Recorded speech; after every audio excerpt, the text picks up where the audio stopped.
تیری پیزاروں کے ذرے جھڑ کر تیری پیزاروں کے تاج سر بنتے ہیں سیاروں کے. ہم سے چوروں پہ جو فرمائے کرم، ہم سے چوروں پہ جو فرمائے کرم، خلعت زر بنے پشتاروں کے. اور تن من دھن تیرے قدم پر وارے، تن من دھن تیرے قدم پر وارے، کیا نصیبیں ہیں تیرے یاروں کے. اور صدق و عدل و کرم و ہمت میں، صدق و عدل و کرم و ہمت میں چار سو شہرے ہیں ان چاروں کے. اور بحر تسلیم علی میدان میں، بحر تسلیم علی میدان میں سر جھکے رہتے ہیں تلواروں کے. اور کیسے آقاؤں کا بندہ ہوں رضا، کیسے آقاؤں کا بندہ ہوں رضا، بول بالے میری سرکاروں کے. کیسے آقاؤں کا بندہ ہوں رضا، بول بالے میری سرکاروں کے. آج کی یہ خوبصورت اور حسین و جمیل رات ایک مرتبہ پھر سے ہم سب حضور صاحب البرکات کی چوکھٹ پر اپنے دامنوں کو گوہر مراد سے بھرنے کے لیے حاضر ہیں. اللہ تبارک و تعالی میری اور آپ سب کی حاضری کو شرف قبولیت عطا فرمائے. اللہ تبارک و تعالی ارشاد فرماتا ہے، اے ایمان والو اللہ سے ڈرو اور وسیلہ تلاش کرو. اللہ رب العزت تک پہنچنے کے لیے وسیلہ ڈھونڈنے کا حکم ہے. اور انسان جب اللہ کے قرب کے لیے وسیلہ ڈھونڈنے نکلتا ہے تو یہ اس کی خوش قسمتی ہوتی ہے کہ اس کو وسیلہ جتنا مضبوط ملتا ہے وہ اتنا جلدی اللہ کا قرب حاصل کرتا ہے. وسیلہ مضبوط جتنا زیادہ ہوگا اتنی جلدی وہ منزل مقصود پر پہنچے گا، اللہ رب العزت کے قرب کی منزل کو حاصل کرے گا. اور ہم لوگ کتنے خوش نصیب ہیں، بلکہ مقدر کے دھنی ہیں کہ اللہ تبارک و تعالیٰ نے ہمیں کتنا مضبوط وسیلہ عطا فرمایا ہے. مشائخ ماہریرہ کی شکل میں اللہ رب العزت نے کتنا مضبوط وسیلہ عطا کیا ہے. ہمارے بزرگان ماہریرہ کی شکل میں ہمارے ماہریرہ کی یہ سرکار، ہمارے ماہریرہ کی یہ مشائخ، یہ وہ عظیم ترین لوگ ہیں. اللہ اکبر. نسب کے اعتبار سے یہ زیدی سادات ہیں. حضرت سیدنا امام زید شہید کی اولاد میں سے ہے. اور یہ وہ سلسلۃ الذہب ہے کہ اللہ اکبر، جن کے صحیح النسب ہونے کی تصدیق خود سرکار مولائے کائنات سید السادات علی مرتضیٰ نے کی. وہ علی مرتضیٰ جن کے بارے میں اہل سنت کے امام یوں فرماتے ہیں، اصل نسل صفا وصف وجہ خدا، اصل نسل صفا وصف وجہ خدا. اور کہتے باب فصل ولایت پہ لاکھوں سلام. اس علی مرتضیٰ نے تصدیق کی. اس کی شکل کیا تھی؟ جس وقت حضرت سیدنا اسد العارفین حضور سیدی سرکار مرشدی حضرت سرکار حمزہ عینی مہروی رحمت اللہ تعالی علیہ نے جس وقت کسی کتاب میں یہ پڑھا کہ جو لوگ عند اللہ سادات ہیں وہ قطعی اور یقینی جنتی ہے، جو لوگ عند اللہ سادات ہیں وہ قطعی اور یقینی جنتی ہے. دل میں خیال آیا جو سادات عند اللہ ہیں وہ جنتی ہیں، اللہ نے ان کے لیے جنت کا وعدہ فرما رکھا ہے. اس لیے کہ حدیث پاک ہے، اللہ کے رسول علیہ السلام نے ارشاد فرمایا کہ میری بیٹی فاطمہ نے اپنی عصمت کی ایسی حفاظت کی کہ اللہ نے فاطمہ کی اولاد پر جہنم کی آگ کو حرام فرما دیا ہے. سیدہ فاطمہ کے لیے فرمایا اور ان کی آل کے لیے فرمایا. سرکار حمزہ عینی نے جب یہ پڑھا عند اللہ سادات جنتی ہے تو خیال آیا کہ سادات بلگرام میں ہمارا شمار ہوتا ہے. اور یہ چیز ایک ظنی چیز ہے، ظن سے یہ ثابت ہے کہ ہم سادات ہیں. کیا یہ یقینی بات ہے؟ اللہ اکبر، دل میں خیال آنا تھا، اس کے بعد اپنے حجرے میں گئے اور اللہ پھر عبادت میں اپنے آپ کو مصروف کیا، اور جب تہجد سے فارغ ہوئے تو کیا دیکھتے ہیں؟ ایک خوبصورت چہرہ ہے اور ان کے ساتھ ایک خاتون موجود ہے۔ اللہ اکبر، سرکار حمزہ عینی نے نگاہ اٹھا کر کے دیکھا کہ میرے حجرے میں یہ کون خوبصورت چہرہ اور یہ کون خاتون ہے؟ تو سامنے سے آنے والے بزرگ کہتے ہیں کہ حمزہ تم ہماری ہی اولاد ہو، اور فرمایا کہ میں علی کے مرتضیٰ ہوں اور یہ تمہاری دادی فاطمہ الزہرا ہے۔ جس خاندان والا تبار کی تصدیق، ان کے نسب پاک کی تصدیق خود مولا کائنات اور سیدہ فاطمہ فرمائے، ایسے سرکاروں کا دامن اللہ نے ہمارے ہاتھوں میں عطا فرمایا۔ اور اللہ اکبر، جہاں تک حضور صاحب البرکات کی بات ہے، صاحب البرکات ماہرہ شریف کی سرزمین پر آج جہاں آرام فرما رہے ہیں، یہاں پر بسانے والی ذات کوئی اور نہیں، حضور سیدنا شیخ عبد القادر جیلانی سرکار غوث اعظم کی ذات ہے۔ صاحب البرکات وہ ہستی ہے جس نے زندگی میں کئی مرتبہ اپنے ماتھے کی آنکھوں سے عالم بیداری میں حضور غوث پاک کی بھی زیارت کی ہے اور رسول پاک کی بھی زیارت کی ہے۔ خواب میں تو کی ہے، اللہ نے وہ آنکھیں عطا کی تھی حضور صاحب البرکات کو کہ ماتھے کی آنکھوں سے غوث پاک کا بھی دیدار کیا اور اپنے نانا جان رسول پاک کا بھی دیدار کیا، بلکہ اللہ اکبر ایک مرتبہ حضور سرکار غوثیت مآب شیخ عبد القادر جیلانی رضی اللہ تعالیٰ عنہ کو اپنی ماتھے کی آنکھ سے دیکھا، اپنی چشم سے دیکھا، اور حضور غوث پاک فرماتے ہیں برکت اللہ تمہاری اولاد میں پشتہا پشت تک اللہ نے اقطاب رکھے ہیں، پشتہا پشت تک۔ یہاں پر اہل علم موجود ہیں، حضرت علامہ شیخ عطیف میاں صاحب ماہرہ مطہرہ کی عظمت پر گفتگو فرما رہے تھے، اور یہاں پر علماء کرام مفتیان ذوی الاحترام موجود ہیں۔ 7 اقطاب 9 اقطاب یہ ہمارے اپنے ذہن کی بات ہے، لیکن غوثیت مآب کا یہ فرمان کہ برکت اللہ تمہاری نسل میں پشتہا پشت میں اللہ نے اقطاب رکھے ہیں، اقطاب رکھے ہیں، تو یہ ہماری حسن عقیدت کہتی ہے کہ پھر وہ تعداد پر منحصر نہیں، اس لیے کہ یہ غوث پاک کی بات ہے۔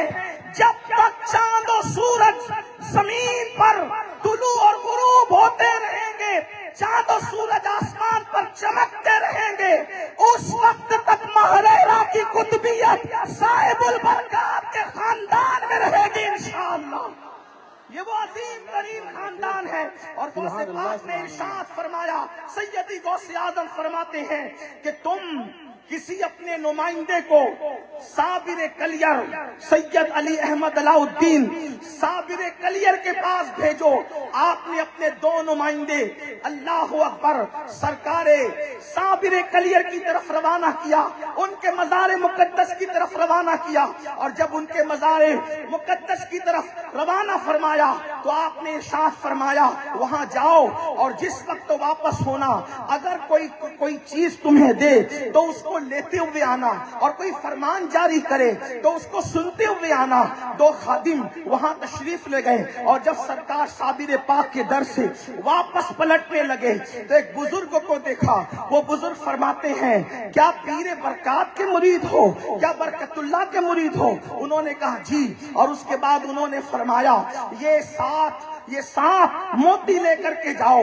لکھتے ہیں سیرت نگار اس میں کچھ تو اللہ اکبر موتی تھے، کچھ شیشے کے تھے، کچھ لکڑی کے تھے، اور وہ 7 موتی اور ایک دستار لے کر اور حضور صاحب البرکات کے نام سلام لے کر جب لوٹے ہیں، اللہ یہاں پر صاحب البرکات تشریف رکھتے تھے۔ جب دونوں نمائندے واپس آتے ہیں تو آپ نے فرمایا کیا ہوا؟ کہا حضور ایک بزرگ ملے، انہوں نے 7 موتی دیے اور اس کے بعد یہ دستار دی اور آپ کو سلام فرمایا۔ اللہ اکبر، آپ نے وہ موتی لیے، موتی لے کر کے خوشی کا اظہار کیا، اللہ کا شکر ادا کیا۔ لوگ تو پوچھنے والے نے پوچھا حضور اس پر خوشی کیسی، اس پر اظہار تشکر کیسا؟ تو ارشاد فرماتے ہیں یہ 7 موتی میرے نسل میں، میری نسل میں، میرے خاندان میں 7 اقطاب کی بشارت ہے، اور یہ جو بشارت دینے والے بزرگ آئے تھے وہ کوئی اور نہیں تھے، وہ سیدی ابو علی شاہ قلندر رحمت اللہ علیہ کی ذات۔ یہ خاندان عظیم خاندان، اللہ نے ایسا وسیلہ عطا فرمایا، اللہ اکبر، کہ سرکار غوث اعظم شیخ عبد القادر جیلانی ارشاد فرماتے ہیں برکت اللہ جو تمہارے اور تمہارے خاندان یا تمہارے خلفاء کا مرید ہوگا، قیامت تک کے لیے ان کو بخشوانے کی ذمہ داری میں خود لیتا ہوں، اس وقت تک جنت میں قدم نہیں رکھوں گا جب تک کہ برکت اللہ کے سلسلے کے مریدوں کو اپنے ساتھ نہ لے۔ یہ وہ عظیم چوکٹ ہے،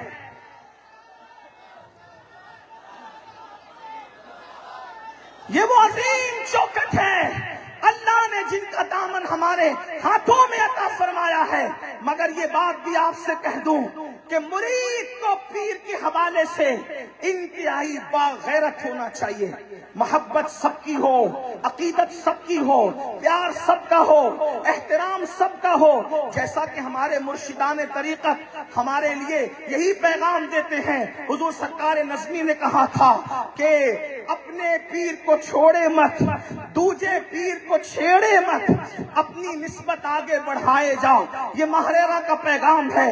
لیکن محبت سب سے ہو، عقیدت سب سے ہو، پیار سب سے ہو، مگر پیر کے معاملے میں انتہائی غیرت ہونا چاہیے، اس لیے کہ 2 کشتی کا سوار کبھی بھی ساحل نجات پر نہیں پہنچ سکتا۔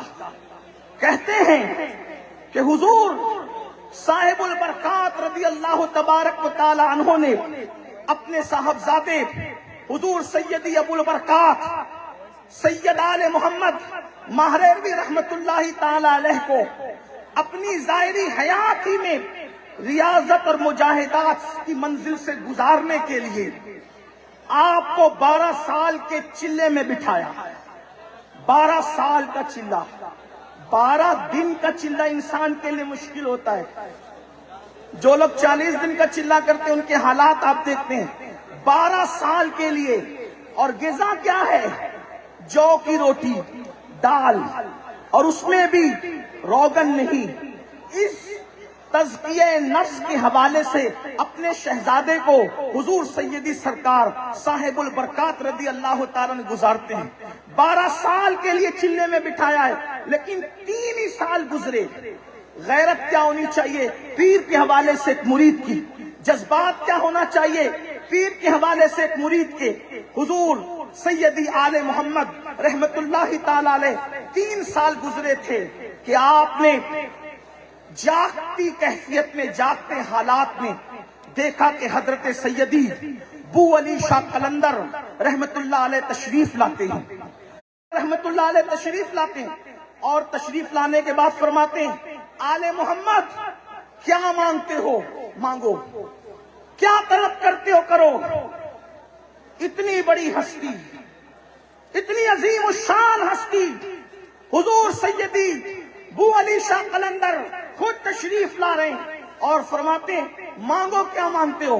حضور سیدی ابو البرکات آل محمد رضی اللہ تعالیٰ نے فرمایا مجھے تم سے کچھ نہیں چاہیے، مجھے آپ سے کچھ نہیں چاہیے، مجھے جو چاہیے اپنے پیر و مرشد سے چاہیے، میں اپنے پیر و مرشد سے لینا چاہتا ہوں، آپ سے کچھ نہیں چاہیے۔ اس کے بعد انہوں نے پھر فرمایا کیا چاہیے بتاؤ۔ آپ نے پھر عرض کیا حضور آپ سے کچھ نہیں چاہیے، میں تو اپنے پیر و مرشد سے لینا چاہتا ہوں۔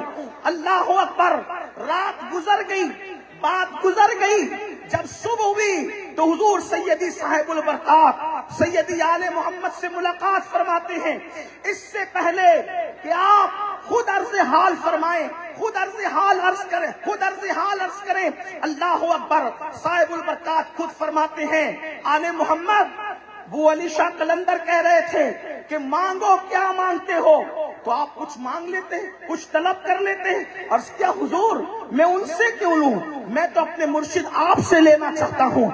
12 سال کے چلے میں بٹھائے گئے تھے، اس غیرت ارادت کی برکت، جیسے حضور صاحب البرکات نے سنا، ارشاد فرماتے ہیں میں تمہاری اس بات سے خوش ہوا، میرا دل تمہاری وجہ سے خوش ہوا، اور سینے سے لگا کر کے ارشاد فرمایا 12 سال کے بعد میں تمہیں جو دینا چاہتا تھا جاؤ، میں نے تمہیں وہ آج سب کچھ عطا کر دیا ہے۔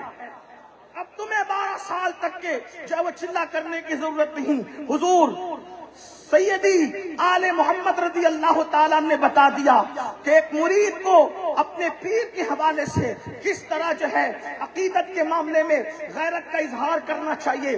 عام طور پر آج لوگوں کی ذہنیت بھی تبدیل ہوتی جا رہی ہے۔ میرے آقا صلی اللہ علیہ وآلہ وسلم کے دیوانوں، ماہرہ مطہرہ کی سرزمین پہ موجود ہے، اس خاندان والا تبار کے ذریعے سے ہمیں بشارت ملی ہے، غوث پاک نے ضمانت لی ہے، بخشش کی ضمانت، نجات کی ضمانت، جنت میں لے جانے کی ضمانت۔ لیکن ہم ایسے سرکاروں سے وابستہ ہیں، ایسے آقاؤں سے وابستہ ہیں، ہماری بھی کچھ ذمہ داری بنتی ہے۔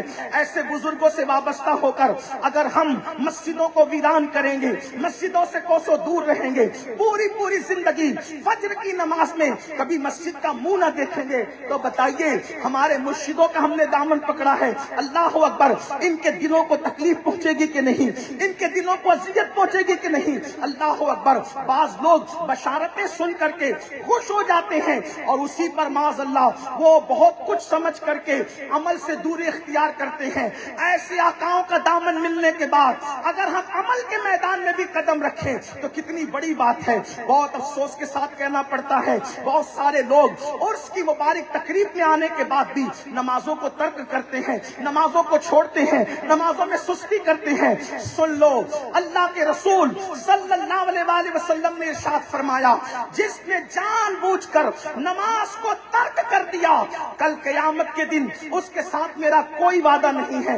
اللہ کے رسول صلی اللہ علیہ وآلہ وسلم فرماتے ہیں اللہ اکبر، جس نے جان بوجھ کر نماز چھوڑی اللہ رب العزت اس سے اپنے کرم کا ہاتھ ہٹا لیتا ہے، اپنے کرم کی چادر ہٹا لیتا ہے۔ اللہ اللہ، آج ہم لوگ جو ہے وہ جو در در کے بھکاری بنے ہوئے ہیں، حالات دیگر گوں ہیں، ہر دن ایک جو دن گزرتا ہے اس سے آنے والا دن مسائل کو لے کر آتا ہے، حالات بد سے بدتر ہوتے جا رہے ہیں، کہیں پر بستیاں اجڑ رہی ہے، کہیں پر جنازے اٹھ رہے ہیں، کہیں پر اللہ کی طرف رجوع نہ کریں تو حالات بد سے بدتر ہو سکتے ہیں۔ نمازوں کی پابندی یہ ہمارے لیے نہایت ضروری ہے، اہم الفرائض نماز اللہ کے سچے نبی صلی اللہ علیہ وآلہ وسلم کے فرمان کا مفہوم ہے۔ جو جان بوجھ کر نماز چھوڑ دیتا ہے اس کا نام جہنم کے دروازے پر لکھ دیا جاتا ہے۔ اندازہ تو کریں اگر پولیس کے رجسٹر میں نام لکھ دیا جائے تو انسان کی نیند اڑ جاتی ہے، راتوں کی نیند چلی جاتی ہے، انسان بستر پر کروٹیں بدلتا ہے۔ پولیس والے میرا نام لکھ کر کے لے کر کے گئے، پتا نہیں کیا ہوگا۔ یاد رکھنا پولیس والوں کو اللہ اکبر پریشر بنا کر، وسیلہ لگا کر، کسی اور ذریعے سے کچھ اور ہتھ کنڈے استعمال کر کے آپ مینج کر سکتے ہو بہت ساری جگہ پر، مگر حال یہ ہے خدا کی محبوب صلی اللہ علیہ وآلہ وسلم فرما رہے ہیں جان بوجھ کر جس نے نماز ترک کر دی اس کا نام جہنم کے دروازے پہ لکھ دیا جاتا ہے۔ مجھے بتاؤ پولیس کے رجسٹر میں نام لکھا جائے تو انسان اتنا بے چین ہو جاتا ہے، نماز ترک کرنے کی بنیاد پر روزانہ اگر ہمارا نام جہنم کے دروازے پر 5 مرتبہ لکھا جا رہا ہے، کتنے افسوس کی بات ہے، کتنے حیرت کی بات ہے، اور ہمارے ماتھے پر شکن بھی نہیں آتا، ہمارے کانوں پہ جو بھی نہیں رہتی۔ اور دوسرا حال یہ ہے آج حرام کھانا لوگوں کو ایسا لگتا ہے جیسے کوئی گناہ ہی نہیں ہے، الگ الگ انداز سے سود کے دھندے کیے جا رہے ہیں۔ ایسے مرشدوں کے نام لیوا، غوث اعظم کے نام لیوا، غریب نواز کے نام لیوا، مختوم اشرف کے نام لیوا، صابر پاک کے نام لیوا، اللہ والوں کے نام لیوا، اور اگر سود کے دھندے کریں تو کتنی حیرت کی بات ہے۔ کیا مسلمانوں تک اللہ کے رسول کا یہ فرمان نہیں پہنچا کہ اللہ اکبر، جس نے سود کا ایک لقمہ کھایا گویا اس نے اپنی ماں کے ساتھ 36 مرتبہ زنا کیا۔ سرکار غوث اعظم رضی اللہ تعالیٰ نے ارشاد فرماتے ہیں کہ اللہ نے مجھے یہ جو مقام عطا فرمایا ہے اس کی کئی وجوہات میں سے 2 وجہ یہ بھی ہے، میں نے 2 چیزوں پر سختی سے عمل کیا، اللہ نے مجھے یہ مقام عطا فرمایا۔ ایک تو یہ صدق مقال، میں ہمیشہ سچ بولتا رہا، صدق مقال سچائی، اور عقل حلال، سچ بولتا رہا، حلال کھاتا رہا، یہاں تک کہ اللہ رب العزت نے مجھے یہ مقام عطا فرمایا۔ اور ایک دوسرے مقام پر ارشاد فرماتے ہیں درست العلم حتی صرت قطبا، کہ میں علم حاصل کرتا رہا یہاں تک کہ اللہ نے مجھے مقام قطبیت عطا فرما دی۔ نماز کی پابندی، حلال کو لازم پکڑنا، سچائی کو لازم پکڑنا، اور علم کی طرف پیش رفت کرنا، علم کی طرف آگے بڑھنا، علم کے حوالے سے علم کو اہمیت دینا، تعلیم کو اہمیت دینا، یہ خانقاہ ماہریرہ کا پیغام ہے۔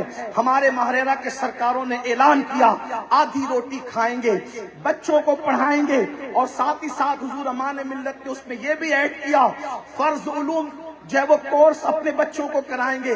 آج فتنہ ارتداد سے مقابلہ کرنے کے لیے ہمارے لیے لازمی ہے ہم اپنے بچوں کو دنیاوی علوم کے ساتھ اتنا علم دیں جتنا علم کا حاصل کرنا فرض ہے۔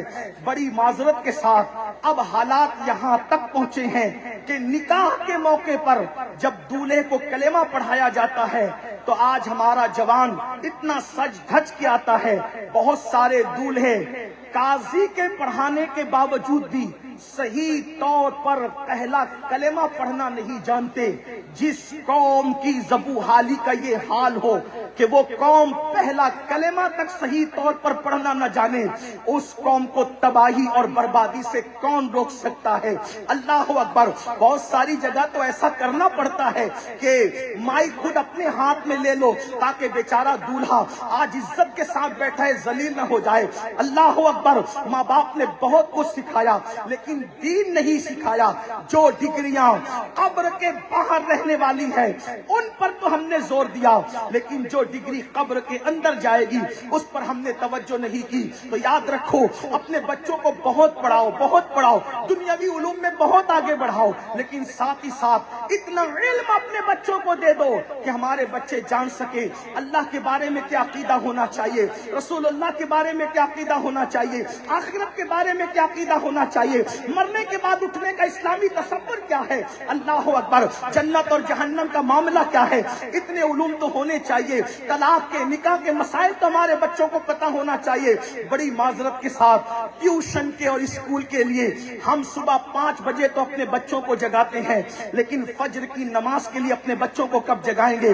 اللہ اکبر۔ یقیناً جگاتے اور جگاتے رہنا منع نہیں کیا جا رہا ہے، لیکن فجر کے لیے بھی تو اپنے بچوں کو جگاؤ۔ اللہ پاک کی بارگاہ میں دعا ہے اللہ ہمیں دین کو اہمیت دینے کی توفیق عطا فرمائے، اور یہ جو سوچ بنی ہے کہ ہم مسلمان ہیں اس لیے لٹ رہے، پٹ رہے، دبائے جا رہے، تباہ کیے جا رہے، برباد کیے جا رہے، یاد رکھنا یہ شیطانی وسوسہ ہے۔ مسلمان ہے اس لیے مصیبت نہیں ہے، بلکہ کامل مسلمان نہیں بنے اس لیے مصیبت ہے۔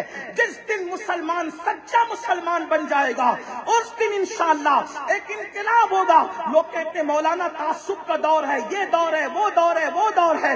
میں کہتا ہوں یاد رکھ، لوگ کہتے ہیں لوگ ہمیں بس میں سیٹوں پر جگہ نہیں دیتے، تعصب ہے۔ میں کہتا ہوں جو تجھے بس میں جگہ نہیں دیتا وہ صاحب البرکات کے یہاں پھول لے کر کے کیوں آتا ہے؟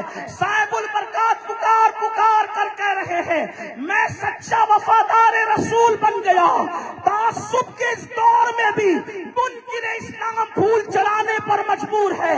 اگر تو بھی سچا مسلمان بن کر دیکھ، پھر دیکھ اللہ تجھے کیسی عزت عطا فرمائے گا۔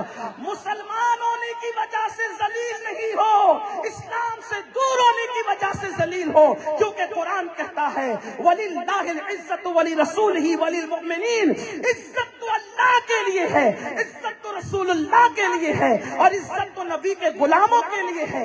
آؤ حضور سے سچی وفا کرو، دین کا دامن پکڑو۔ دین رسوا کرنے کے لیے نہیں آیا، دین ذلیل کرنے کے لیے نہیں آیا، دین دبانے کے لیے نہیں آیا، دین تمہیں جو ہے وہ غریب کرنے کے لیے نہیں آیا، بلکہ دین وہ ہے عرب کے صحرا نشینوں نے جب دین کا دامن پکڑا تو عرب کے صحرا نشین کیسر و کسرا کے تاجدار بن گئے، جو نہ تھے خود راہ پر اوروں کے ہادی بن گئے۔ کیا نظر تھی جس نے مردوں کو مسیحا کر دیا؟ دین نے عزت دی، دین نے وقار دیا، دین نے مال دیا، دین نے دولت دی۔ دیندار بنو، دیندار بنو گے تو جب تک زمین پہ رہو گے انسان عزت کریں گے، جب زمین کے اندر جاؤ گے تو نکیرین بھی تعظیم کرتے نظر آئیں گے۔ میرے امام کہتے ہیں نکیرین کرتے ہیں تعظیم میری، نکیرین کرتے ہیں تعظیم میری، فدا ہو کے تجھ پہ یہ عزت ملی ہے۔ اللہ پاک ہم سب کو سچا مسلمان بنائے، صرف داڑھی ٹوپی اور گوشت اور رسومات نہیں۔ میں داڑھی ٹوپی کا مذاق نہیں اڑا رہا ہوں، داڑھی یقیناً لازمی ہے، ٹوپی اسلامی شعار ہے، لیکن اگر دیندار بننا ہے تو ایسے بنو جیسے اللہ کے رسول بنانے کے لیے آئے تھے۔ کسی کہنے والے نے کہا ہے یہ شہادت گہے الفت میں قدم رکھنا ہے۔ لوگ آسان سمجھتے ہیں مسلمان ہونا اور بہت آسان ہے، کافر کا مسلمان ہونا بہت مشکل ہے۔ مسلمان ہونا اللہ ہم سب کو ویسا مسلمان بنا دے جیسا حضور چاہتے ہیں، جیسا اللہ چاہتا ہے، جیسا قرآن ہمیں دیکھنا چاہتا ہے۔ اللہ اسی طرح ہمارے اندر اسلامی جذبات پیدا فرمائے۔ خدا تجھے کسی طوفان سے آشنا کر دے کہ تیری بحر کی موجوں میں اضطراب نہیں۔ اللہ رب العزت مجھے آپ سب کو عمل کا جذبہ عطا فرمائے، اپنے ماہرہ کے سرکاروں سے ہمیں بے لوث وابستگی کی توفیق عطا فرمائے، ہمارے اندر غیرت ارادت پیدا فرمائے بزرگوں کی تعظیم کے ساتھ، اور اللہ رب العزت ہم سب کو اہل سنت و جماعت کے سچے مسلک پر، جس کی ترجمانی 14ویں صدی میں امام اہل سنت نے یوں فرمائی ہے، تیرے غلاموں کا نقش قدم ہے راہ خدا، وہ کیا بہک سکے جو یہ سراغ لے کے چلے، لحد میں عشق رخ شہ کا داغ لے کے چلے، اندھیری رات سنی تھی چراغ لے کے چلے، اور جنا بنے گی محبان چار یار کی قبر جو اپنے سینوں میں یہ چار باغ لے کے چلے، رضا کسی سگے طیبہ کی پاؤں بھی چومے، تم اور آہ کے کتنا دماغ لے کے چلے۔ دوران گفتگو کوئی غلطی ہو تو اللہ پاک معاف فرمائے۔ استغفر اللہ ربی ان ربی لغفور